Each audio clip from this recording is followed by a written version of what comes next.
Let me move that out the way. How's everyone doing? It's Saturday morning, and I'm trying something else. As usual, I got to keep experimenting because streaming from my cell phone becomes a little difficult. For some reason, whatever I'm using, it's one thing or the other. So hopefully this guy is doing it right this time, and I'm streaming to 3 platforms at the same time. I hope.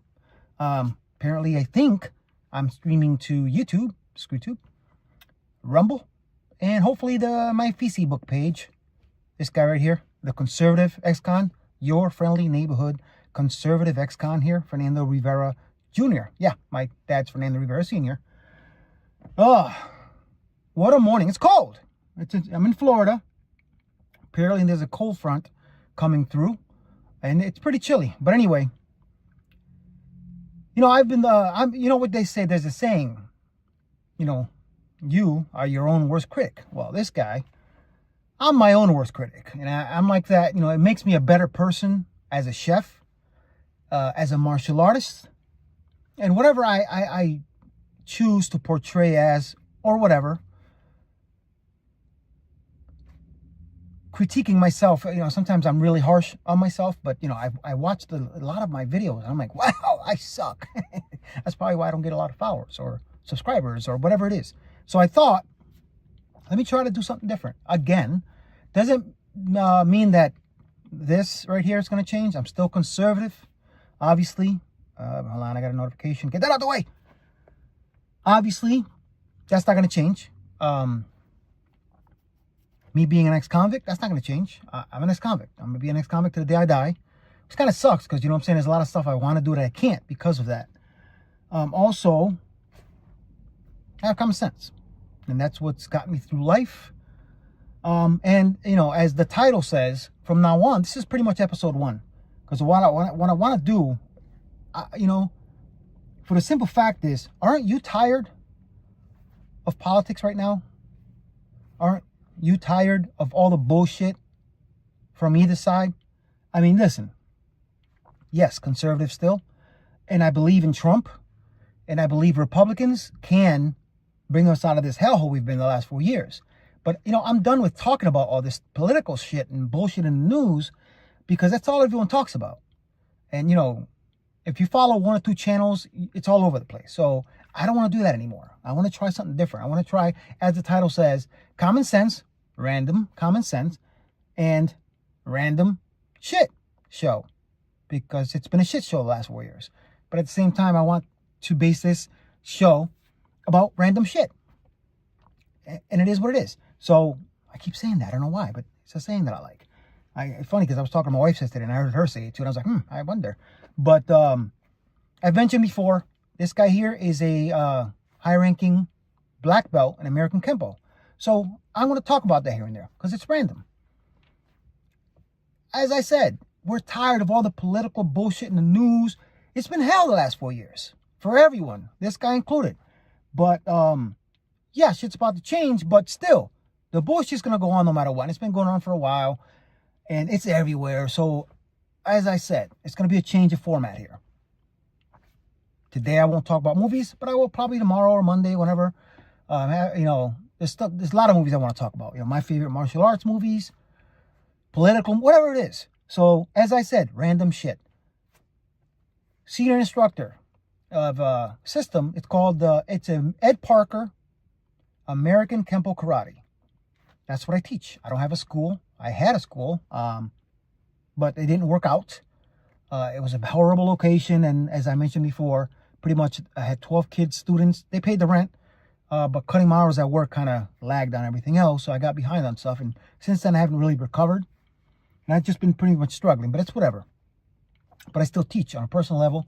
I got one of my students, my first and only black belt at the moment. His name is Steve. And he's a plumbing business in Sebastian, near Vero, where I live.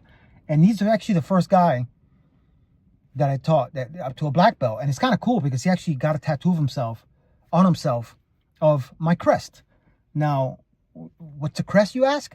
Well, the crest is, if you ever watch martial arts and they have the karate gis, karate uniforms, they have something on their left chest, which symbolizes, or it's what their martial art is. A lot of times it's tradition, especially with karate uniforms or martial arts uniforms. The belt ranking system, because I teach a belt rank system. As I said, American Kempo Karate. And the crest I designed myself, but the original Ed Parker crest, this is it right here. This is right here, is the Ed Parker American Kempo Karate crest, which goes on karate uniforms, karate gis, as we call them in martial arts.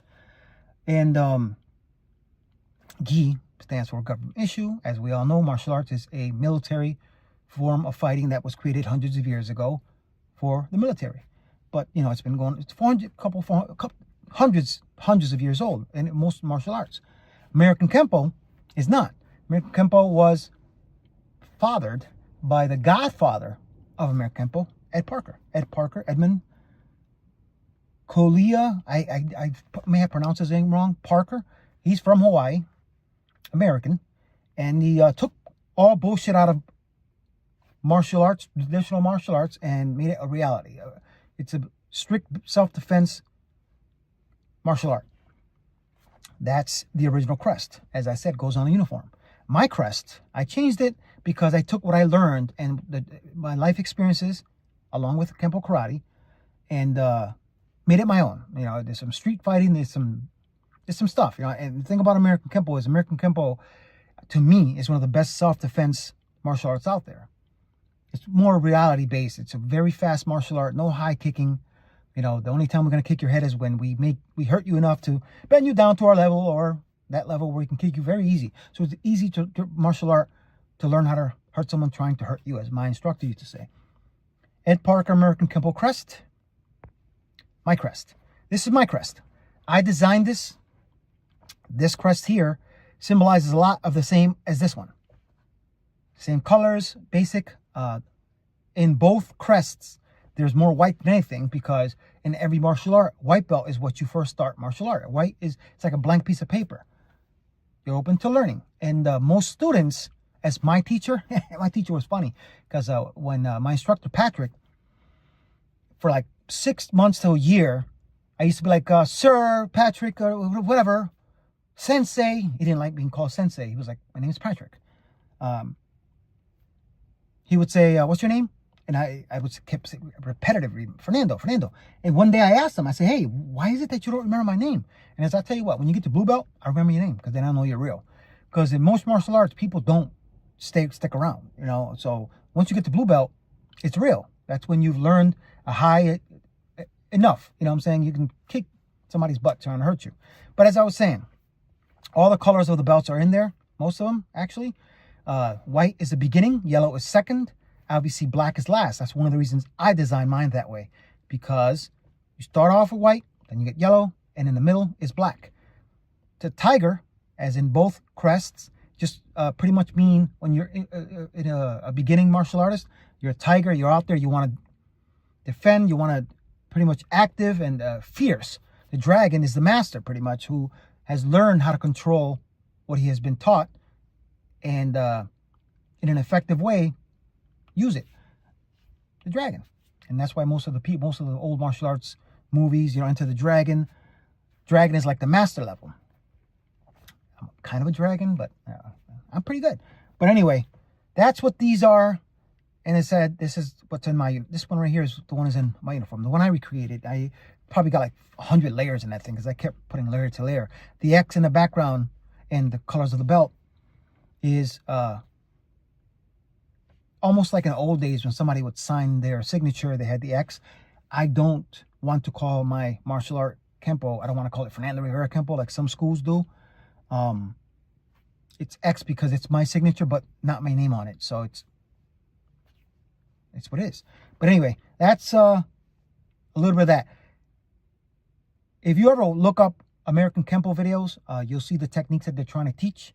A lot of the videos you're going to find, you're going to see the slow motion, you're going to see the teaching of the technique phase, and a lot of explanation, a lot of basic wording to it, because Kempo there's a lot into it. It's not just blocking, kicking, you know, it's a lot more into it. So that's taking Kempo. Trust me, you're going to learn a lot.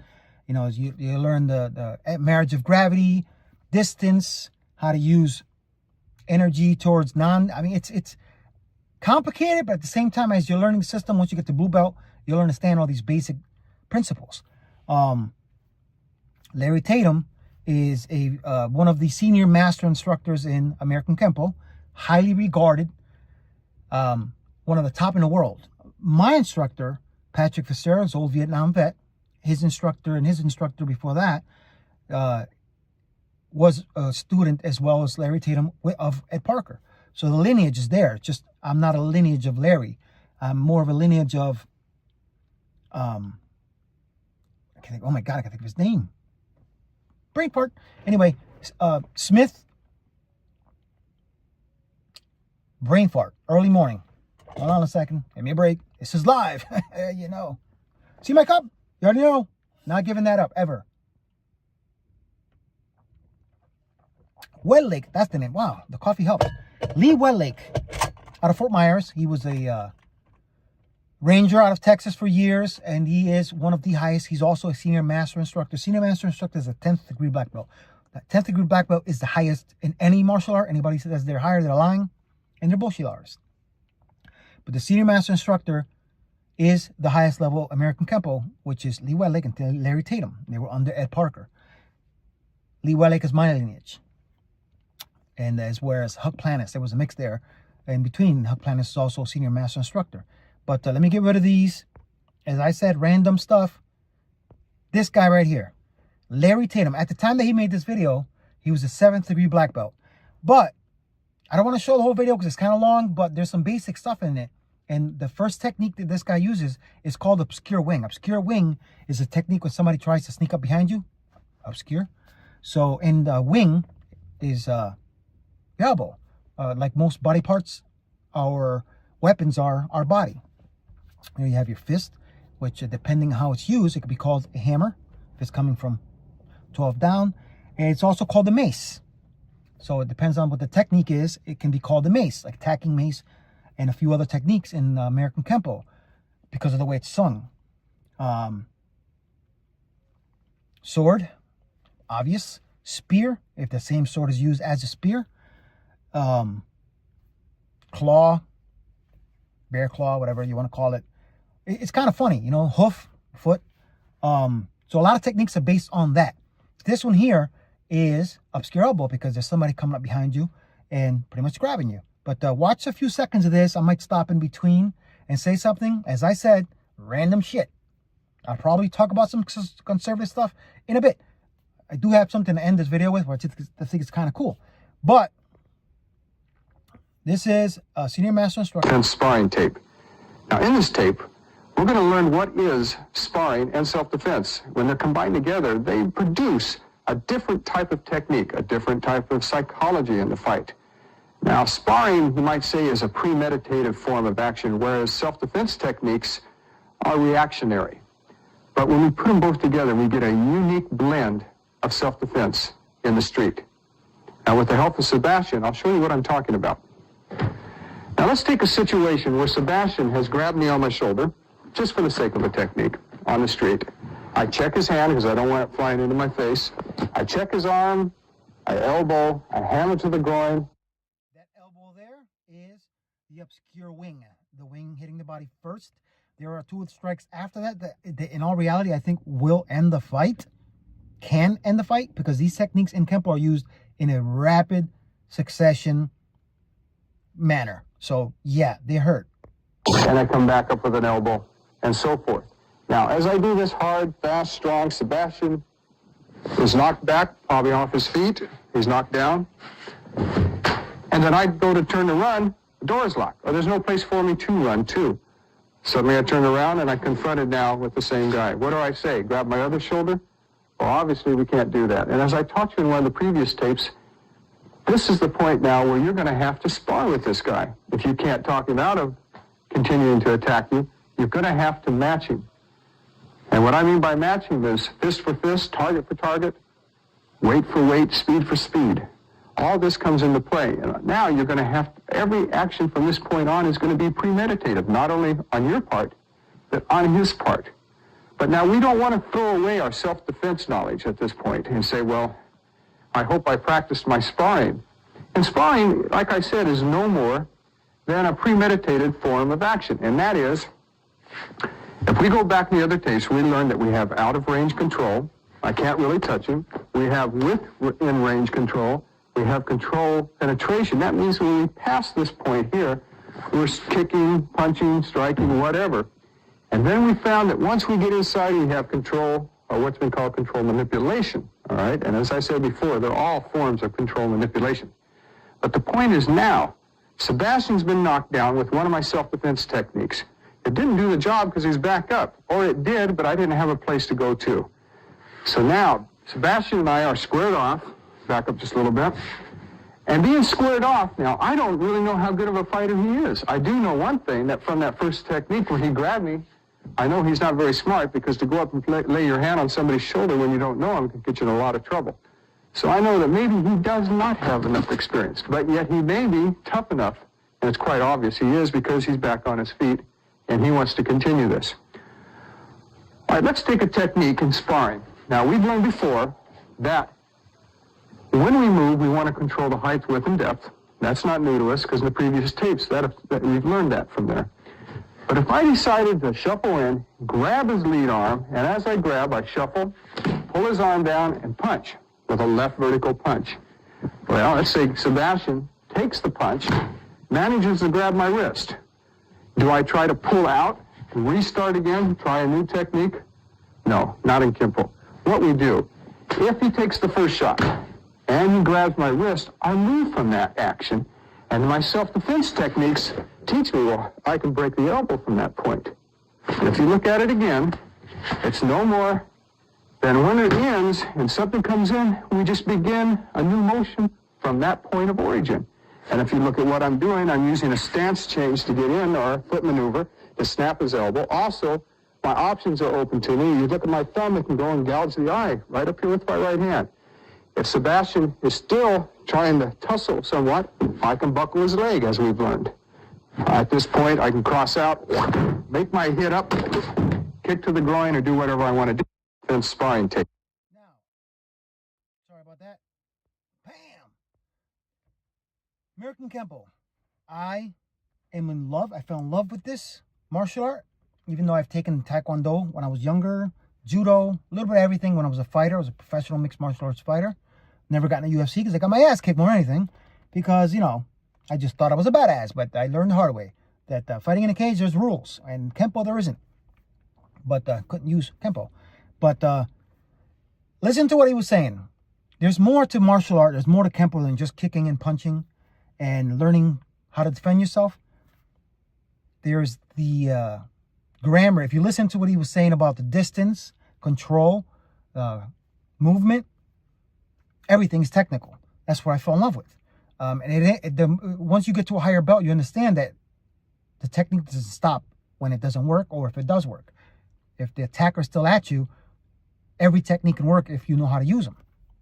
And I fell in love with that because of that. But anyway, I don't want to bore you with Kempo, but I will randomly talk about it because it's what I teach and it's my passion. One day I'll wake up and talk about cooking, because I'm a chef. I've been a chef for over 30 years, and I'm considered a good chef. Even though with 3 jobs, I'm still struggling, but it's whatever. Why do I always pick a spot that's pretty bright? But anyway, I'm hoping I can enlighten you with the martial art that I teach. And I've learned my experiences, because trust me, as I said, it can be random shit. I'll talk about a lot of stuff. And once in a while I'll be a clown, because that's who I am, a clown. And but it's going to be change. We're tired of the bullshit. We're tired of going on YouTube, wherever you may go. It's getting bright.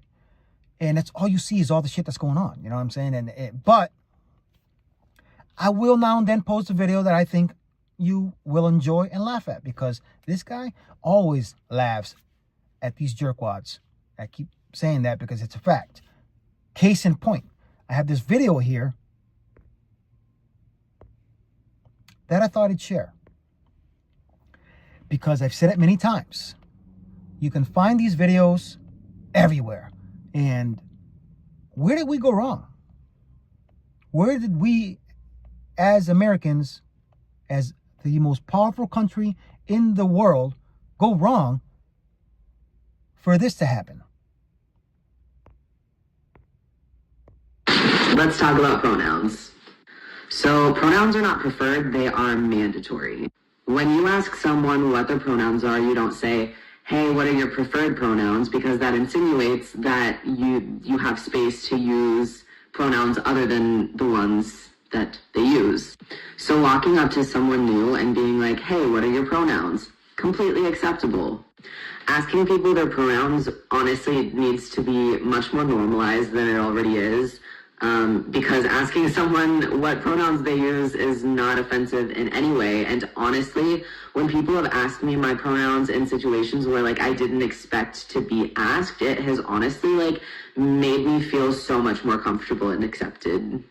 As someone who can sometimes pass as male, sometimes pass as female, I would much rather be asked than have my pronouns assumed as she, her.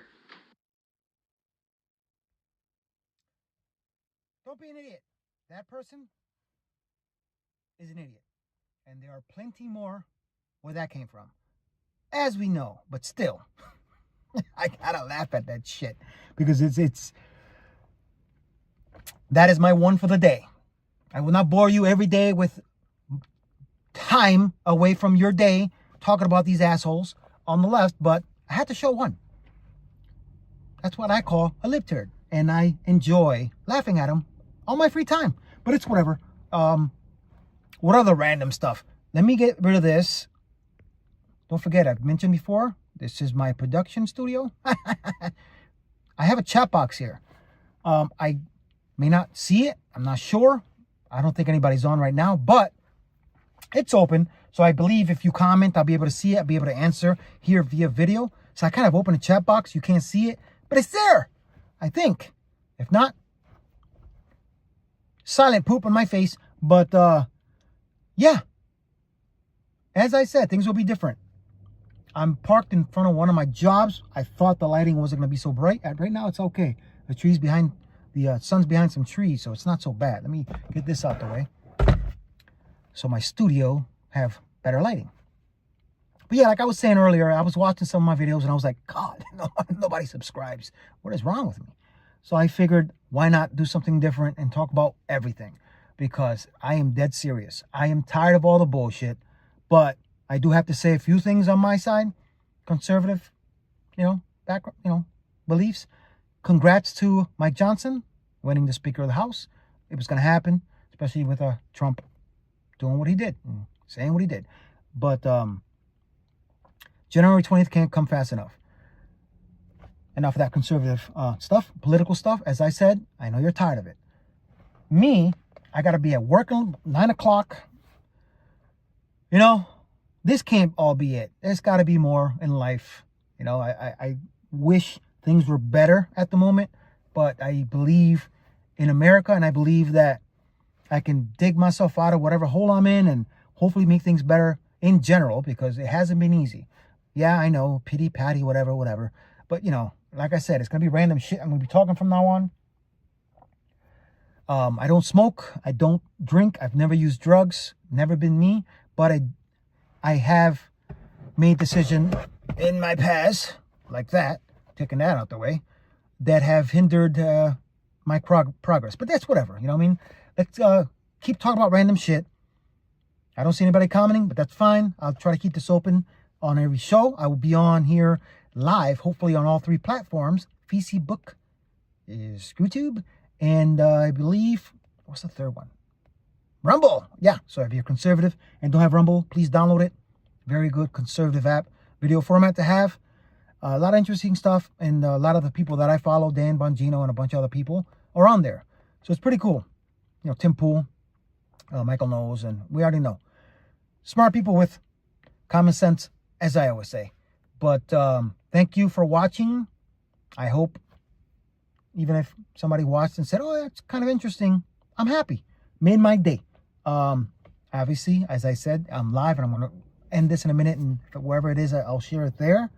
Probably going to look at it and see what I did wrong, because I always do something wrong and screw stuff up because I'm by myself. But please comment, Ask me anything. Anything you want to talk about. Random shit. You want to talk about something random? Throw it out there. Want to talk about a movie? Ask me. I'm a big movie guy, so I love movies. Sports, depends on the sport. I used to be a big football guy. I just started to get back into it. Kansas City Chiefs fan. Even though I have a Patriots tattoo on my leg, but they suck. But whatever. Martial arts, whatever. You want to talk about whatever? Write me. Let me know. If you want to chat with me, let me know. I'll figure out a way to put you on here so we could chat together and randomly talk about shit. So thanks for watching. If you are, please like, share. Please subscribe to my YouTube channel. Follow me on Rumble and some of these other little thingies down there. The conservative ex-con, Fernando Rivera Jr. here. As I said, I'm never going to give up. But before I end, Trump put out a video. Yes, I'm back to that. As I said, I'm still conservative and I'm a Trumper. He put out an ad before the new year was up. At the end, probably the last ad. He doesn't really need an ad. But, Trump is a showman. So he had to.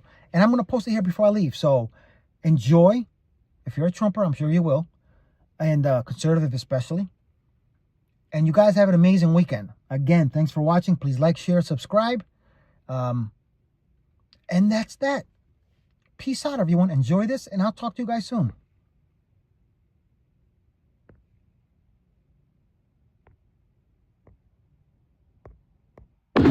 Left the building. We can now project the winner of the presidential race. Donald Trump wins the presidency. What started off as unlikely, impossible, is now reality. I will fight for you with every breath in my body, and I will never, ever let you down. We have a president who actually fulfilled the promises he made during the campaign, securing the border to foreign policy. He now has a record as president that's pretty damn impressive. Breaking news out of Palm The Beach, FBI Florida. has executed an unprecedented search warrant at President Donald Trump's Mar-a-Lago estate. The former president has both sides of the political aisle up It is in a arms. dangerous and unstable moment in American history. The Justice Department has just indicted former President Donald Trump. 7 years. They hated him, they targeted him, they hunted him. This is the epitome of the abuse of the prosecutorial power to preempt political decisions. I never thought anything like this could happen in America. The only crime that I have committed is to fearlessly defend our nation from those who seek to destroy it. The more that a broken system tells you that you're wrong, the more certain you should be that you must keep pushing ahead. They want to take away my freedom because I will never let them take away your freedom. They want to silence me because I will never let them silence you.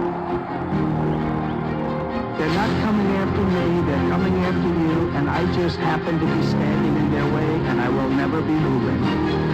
On November 5th, 2024, justice will be done. We will take back our country, and we will make America great again. America will always rise to every challenge and overcome every danger. Donald Trump seems to always get stronger when challenged. These types of things, I think, give him strength. When I'm reelected, I will totally obliterate the deep state. As long as we have pride in our beliefs, courage in our convictions, and faith in our God, then we will not fail.